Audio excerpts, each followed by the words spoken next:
Now, you've collaborated with the legendary Tim Burton on multiple occasions. What is a collaboration process like with Tim Burton?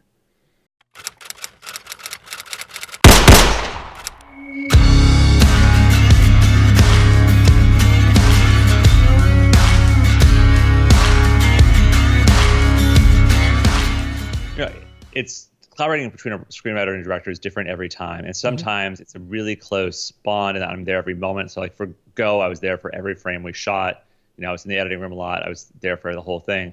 With Tim, it's not that. With Tim, I'm very much like a department head, and my department is story, and so I'm the person who's coming up with a script, delivering the script, and then I largely go away. I'll be there through pre-production, through table read.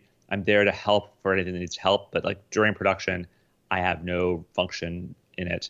I'll see early cuts. I can give notes on that. I can give feedback, but that's just not how we work. He treats, all his department heads really, really well. And so Colleen Atwood, sees his vision, delivers costumes that will suit what he needs to do. The cinematographers do the same thing, but I'm a different department head for Tim Burton movies. Do you actually like when you're actually collaborating with him with stories? He's just like, here's the book, get me something, or does he give you notes, goes back and forth? It's more the former, which is unlike most directors, but it's really just, this is the overall vision. Give me something that matches the vision. So Charlie and the Chocolate Factory is a good example of that. He had signed on to direct it. It was really starting from zero on a script, and he could say like, I want everything from the book and as much else as you need to make sense.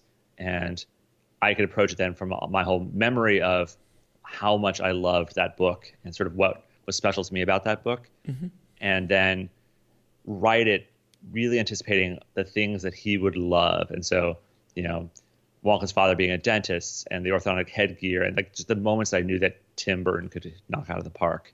But there were probably less than an hour's conversation during the whole process of just like this, like, what movie are we making? It was very clear that like, I'm writing a script and Tim's making a movie, and it'll work. And that's a very unique scenario.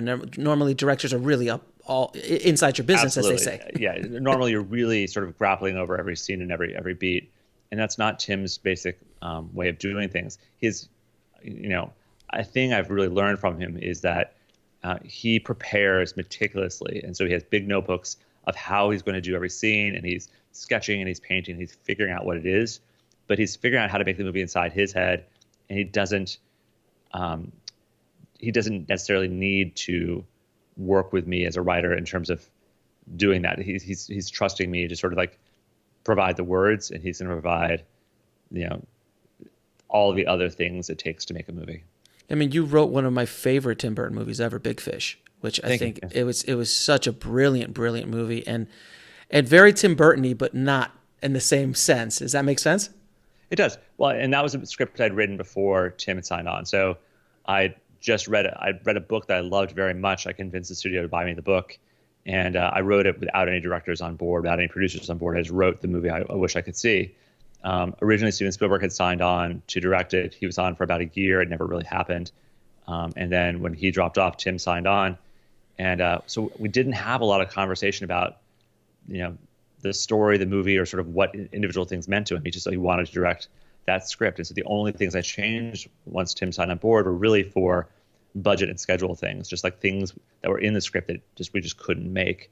And so then we discussed how we were going to do that. But it wasn't you think that there's going to be these, 12-hour sessions where we're going to really just mull over everything, and that's just not Tim's way.